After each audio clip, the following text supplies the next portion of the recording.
বয়স নিয়ে ভাবছেন, আমার তো বয়স হয়ে গেল, আর কতদিন বাঁচব। ভাই, বয়স একটা সংখ্যা মাত্র, আর কিচ্ছু না। এই যে 50, 60, 70, 80 এই বয়সগুলো না শুধুমাত্র একটা সংখ্যা। মনটাই হচ্ছে আসল কথা। নিজেকে স্ট্রং রাখুন, নিজেকে মোটিভেট করতে হবে, নিজেকে বিন্দাস রাখতে হবে। আপনি আপনার পরিবারের কর্তা, আপনার কথাই হবে শেষ কথা। আপনি যদি নিজেকে দুর্বল ভাবতে শুরু করেন, আপনি যদি নিজেকে অসহায় ভাবতে শুরু করেন, তাহলে একটা সময় দেখবেন সে আপনার পরিবারের লোকজনই আপনার দুর্বলতার সুযোগ নেবে। শুধু পরিবারের লোকজন কি বলবো, এই পৃথিবীর প্রত্যেকটা মানুষজন আপনার অসহায়ত্বের সুযোগ নেবে। আপনি যদি সামান্য একটা ছোটোখাটো সিদ্ধান্ত নিতে গিয়েও ভয় পান, পরিবারের অন্যান্যদের উপর ছেড়ে দেন, আপনার যদি নিজের ওপর সেই কনফিডেন্স না থাকে, তাহলে একটা সময় দেখবেন সে আপনার পরিবারের লোকজনই, যখন তারা কোনো রকম গুরুত্বপূর্ণ সিদ্ধান্ত নিতে যাবে, আপনাকে আর জিজ্ঞেস করছে না। কারণ সেই ভুলটা তো আপনি স্বয়ং প্রথম করেছেন। আপনার অর্জিত যা কিছু টাকা পয়সা, বাড়ি গাড়ি, যা কিছু আপনি কষ্ট করে উপার্জন করেছেন, সবটাই নিজের নামে রাখুন। হ্যাঁ, অন্য কাউকে আপনি নমিনি রাখতেই পারেন, কিন্তু যাতে শেষ বয়সে আপনি স্বয়ং ভোগ করতে পারেন, এই চেষ্টা করবেন। যতক্ষণ হাত পা চলছে কিছু না কিছু কাজ করুন। কাজ করলে দেখবেন মন ভালো থাকবে, আর মন ভালো থাকলে দেখবেন সব কিছু বিন্দাস লাগবে। মাঝে মধ্যে একটু প্রকৃতির সাথে মিশলেন, যেখানে ছোটো ছোটো বাচ্চারা খেলা করছে বসে দেখলেন।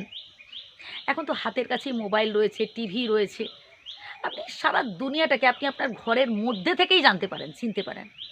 এইভাবে নিজেকে ভালো রাখতে হবে। মন ভালো রাখার জন্য আপনি গান শুনতে পারেন, খেলা দেখতে পারেন, মজার মজার গল্পের বই পড়তে পারেন, খবরের কাগজ পড়তে পারেন। হ্যাঁ, একটা সময় আপনি আপনার পরিবারের জন্য অনেক কিছু করেছেন, অনেক স্যাক্রিফাইস করেছেন, কিন্তু এখন তাদের থেকে যতটুকুন পাচ্ছেন খুবই সামান্য। এতে কষ্ট পাচ্ছেন, মন খারাপ করছেন, একদম মন খারাপ করবেন না। আপনি আপনার দায়িত্ব পালন করেছেন, আপনি আপনার কর্তব্য পালন করেছেন, বাকিটা বিধাতার উপর ছেড়ে দিন না। আপনার কর্ম যদি ভালো হয়, তার ফল ভালো হবে। অযথা কারোর কাছে চোখের জল ফেলবেন না, নিজেকে শক্তিশালী করে তুলতে হবে। জীবনে দুঃখ আসুক, জীবনে কষ্ট আসুক, সবটাই আনন্দের সহিত গ্রহণ করতে হবে। তবেই তো জীবনে আপনি সুখ জিনিসটাকে এনজয় করতে পারবেন। এই যে আপনি ভাবছেন আমার বয়স হয়ে গেছে, আমাকে চলে যেতে হবে, ভাই, যেটা আমাদের নিয়ন্ত্রণের বাইরে সেটা নিয়ে অধিক না ভাবাই ভালো। আমরা কে কতদিন বাঁচবো, কে কবে পৃথিবী থেকে চলে যাব, আমরা কেউই জানি না। বাট এটা নিয়ে কেন টেনশন করতে থাকবো?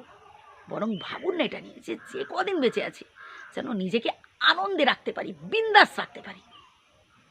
বাবা, তুই আমায় ছেড়ে যাস না বাবা, তুই যদি আমায় ছেড়ে চলে যাস, তাহলে আমি সব কিছু অন্ধকার দেখব, সব কিছু শূন্য দেখব।